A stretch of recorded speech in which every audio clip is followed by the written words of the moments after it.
सिंधुताई, मला पहिल्यांदा प्रश्न तुम्हाला हा विचारा. तुम्ही पहिल्यांदाच सांगितलं माई, पहिला तुम्ही सांगितलं की भूक काय हे मला कळली. स्मशानात तुम्ही राहिलात त्यावेळेला खायला जेव्हा नसायचं तेव्हा त्याच मडक्यातल्या पाणी आणि पीठ कालवून तुम्ही भाकरी करून खायचात. कशी भूक नेमकी ती होती, ती त्या भुकेबद्दल मला थोडंसं जाणून घ्यायचं आहे. आणि दुसरं असं जाणून घ्यायचं आहे की भारत रशिया मैत्री करार आणि बालगंधर्व पुणा आणि तिकडे तुमचं पहिलं भाषण, पायात एवढं बळ आणि कुठून आली ताकद ती एकंदरीत की जाऊन त्यांच्यासमोर थेट बोलावं आपण, कुठून हे सगळं आलं? नाही, काय माहिती का बेटा, माझा पहिला दिवस होता पुण्याचा आणि मी विदाऊट तिकीट आल्यामुळे मला 3 वेळा टीसीने खाली उतरवलं होतं. बाई तिकीट नाही, तिकीट विदाऊट तिकीट, हा बाबा उतरो नीचे म्हटलं. उतरो तो उतरो, दुसरी गाडी आपल्या बाप घे. मी 3 गाड्या बदलत आले होते. मला पुणे माहिती नव्हतं आणि कुठल्याही रस्त्याने मी फिरवते. ते का आले होते मी पुण्यात, तर मला हे ठरलेलं होतं की आता मी दुसऱ्यांच्या लेकरांची आई होणार आहे, पण माझी मुलगी ठेवायची कुठे. आणि कुठेतरी तेव्हा मुख्यमंत्री दगडूशेठ हलवाई गणपती ट्रस्टचा गणपती बसवायला यायचे, पेपरला वगैरे आम्ही वाचायचो. त्यामुळे बघूया काही झालं सहकार्य तर मी रोडने फिरत होते, पायात चप्पल नव्हती, एक गठुडे जवळ होतं आणि मी बोर्ड वाचला की भारत रशिया मैत्री करार. आणि एवढंच मला कळालं की काहीतरी भयंकर आहे 2 देशाचं. म्हणजे काय असतं इथे शहरामध्ये ते पाहावं. उत्सुकतेपोटी मी गेटवर गेले. पोलिसांनी मला अडवलं, कारण माझ्यासारखे बाईचं तिथे कामच नव्हतं ना. डोक्याला तेल नाही, अंगाला पाणी नाही, अवतार पांडुरंगा. आणि ते म्हटलं, बाई काय म्हटलं घुसू का? ते म्हटलं नाही घुसू. म्हटलं बाहेरच बस म्हणे. मी बाहेरून बसल्यावर मला तिथे पुतळा आहे महालक्ष्मीचा, म्हणजे आपली हिरे आहे, मेरी झांसी नाही दूंगी. आणि तो पुतळा मला दिसल्यावर मला वाटलं ही मला हसते की हरलीस, मी एवढे युद्ध जिंकले, तू हरलीस बाई आहेस ना. मी पुन्हा उठले, दुसऱ्या गेटने गेले. नंतर मी घुसू का नाही म्हटलं. पोलिसाला सांगितलं, बाबा मी आज जाऊ का? म्हणे का बरं? म्हटलं माझं बाबा एक आत गेलं, त्याला बाहेर बोलवायचं आहे रे, उरलू का, आवाज देऊ? तो म्हटलं चिल्लाना नाही. म्हटलं फिर घुसू गया, जल्दी आओ. म्हटलं आने के लिए जाने देऊ ना. मी आत घुसले आणि हळूहळू भिंतीनं चालत मी स्टेजजवळ गेले. मला कोणी अडवलं नाही. त्यांना वाटलं झाडू बिडू मारणारी बाई असेल, कारण भयानकच होता माझा पसारा सगळ्या. आणि तिथे गेल्यावर एक काश्मीरचा नेता बोलत होता बेटा, कारण त्यावेळेस भिंद्रनवाले प्रकरण फार गाजलं होतं. आणि तो तळमळीने सांगत होता, क्या करे हम, कैसा जिये, कैसी परिस्थिती आहे हमारी. आणि मी त्याचं भाषण संपलं, तो खाली यायला लागला स्टेजवर. मी त्याचा पटकन हात पकडला. होणं नाही ना काही नाही. काय मला कुठली उपरती, कुठलं काय, कुठली शक्ती ढकलत होती माहीत नाही. मी त्याला सांगितलं, कितना दुःख में है तुम, कितना वेदना सहन करते तुम. अर्धी मराठी अर्धी हिंदी, पण त्याला ते कळलं. त्याला फार बरं वाटलं. म्हटलं मेरे को ऐसा है बोले हमारे तरफ. म्हटलं मेरे को उधर तक लेके जाते का, कारण मी स्टेजवर चढू शकत नव्हते. त्याचं आता जर काय चांगलं बोललायस तू म्हटल्यावर त्याला बरं वाटलं. त्याने मला हात धरून स्टेजवर नेला. बाहेरच्या लोकांना वाटलं मी कोणीतरी आहे त्याचे. मी घेतला माईक ताब्यात आणि पहिला शेर फेकला, मंजिल बहुत दूर है, जाना वहाँ जरूर है, रास्ता मुश्किल है, मरना मंजूर है. पहिली टाळी मला पडली आणि लगेच गायला सुरुवात केली, कारण त्यावेळेस 2 देशाचा करार तिथे. आणि त्यावेळेस भिंद्रानवाले प्रकरण, हमसे न तू खाने की ना पीने की बात कर, मर्दों की तरह दुनिया में जीने की बात कर. परत टाळी, जिस मातृभूमि की अरे तू गोद में पला, जिसकी पवित्र धूल में घुटनों के बल चला, उसके फटे आंचल को तू सीने की बात कर. भारत मातेचं वस्त्र फाटायला आलं होतं, सगळ्यांना कळलं. उसके फटे आंचल को तू सीने की बात कर, मर्दों की तरह दुनिया में जीने की बात कर. काय टाळ्या घेतच मी खाली उतरले आणि जिंकलं बालगंधर्व. घेणं नाही देणं नाही, अतिक्रमण. पण हे सगळं हे गाणं तुम्हाला आधी पाठ होतं की काय होतं? हां, मी काय पाठ करत असते ना, काय वाचत असायचे, काय पाठ आलं ना झटकन ते माझ्यावर. कुठेतरी कधीतरी वाचलेलं, पाहिजे तेव्हा येते, पुरवठा होतोय. पण हा पुरवठा कुठून होत होता? नाही रे अजून ते म्हणजे कुठून येत होतं हे काय? सगळे लोक मला हाच प्रश्न विचारतात, ते शिकून येत नाही. माई कुठून येतंय, काय येतंय, कसं समजतं तुम्हाला, कसं काय बोलता येईल, नाही रे कळलं. नाही घुसू क्या छोडेगा तो अंदर, हे सगळं कुठून येतं? वेळेवरच ठरलं बाबा. ते फेकायचं म्हणजे फेकायचं. चांगलं तर होईल, चांगलं होईल, वाईट झालं तर जाय ना, मेरं नाही गेलं, घेणं देणं नाही. प्रयोग करायचा आणि तो सक्सेस व्हायचा. असे प्रयोग करतच जगले. ते सगळा कार्यक्रम संपल्यावर तो माझ्या मुलीचा तिथेच माझं काम झालं, कारण दगडूशेठ हलवाई गणपती ट्रस्टचे अध्यक्ष मला तिथेच भेटले, प्रतापराव गोडसे. बाई कुठून आलीस, कारण नऊवारीत होते. त्यांना सहानुभूती वाटली, खेड्यातली बाई एवढी बोलते. म्हटलं मी माझ्या मुलीसाठी आले, तुम्ही फार मोठं चांगलं काम करताना, मग माझ्या मुलीला सांभाळा. ते म्हटले का? पण म्हटलं माझ्यातली आई चुकेल म्हणून. माझ्या लेकराचं मायबाप तुम्ही व्हा, मी एवढ्यासाठी आले, मला मोकळं करा, मी दुसऱ्या लेकरांची मायबाप व्हायला तयार आहे. घेतली ना माझी मुलगी. त्यांनी 12वीपर्यंत त्यांनी सेवा सदनला शिकवलं, BA पर्यंत गरवारे कॉलेजला शिकली, MSW पतंगराव कदमांनी करून दिलं. माझी मुलगी एका मुलीची आई झाली आणि मी हजारो लेकरांची माय झाले. ते बालगंधर्व त्याला कारणीभूत आहे. तिथे जर मी घुसले, कारण सगळे खासदार तिथे, सगळे आमदार तिथे, सगळे नटनट्या हिरो हिरोईन तिथे, सगळे तिथे होते ना, मंत्री तिथे, सगळ्यांची PA तिथे. म्हणजे मी ताबडतोब अशी एकदम फोकसमध्ये चाले ना, कोण ही बाई, कोण ही बाई, शोधलं त्यांनी मला.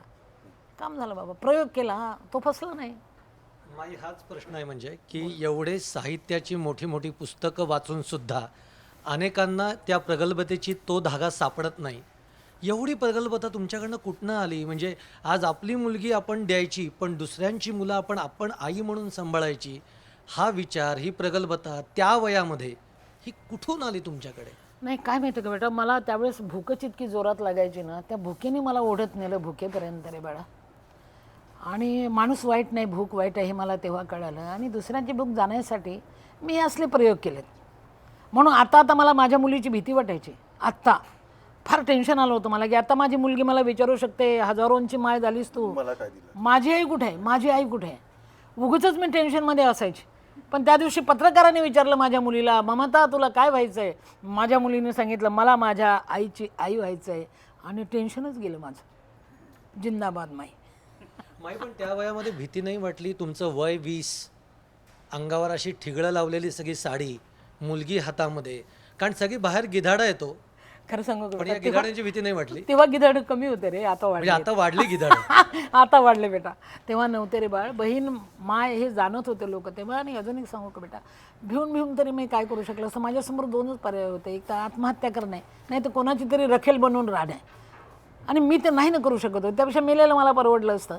त्यामुळे एक मात्र खरं आहे की परिस्थितीनेच मला ओढत नेलं. मी जाणून बुजून काही केलं नाही बाळा. आणि एवढंच कळालं की भूक वाईट आहे, माणूस वाईट नाही. सिंधुताई सपकाळ वाटून खायला शिकन, मी वाटून खायला शिकले आणि पोट भरला रे.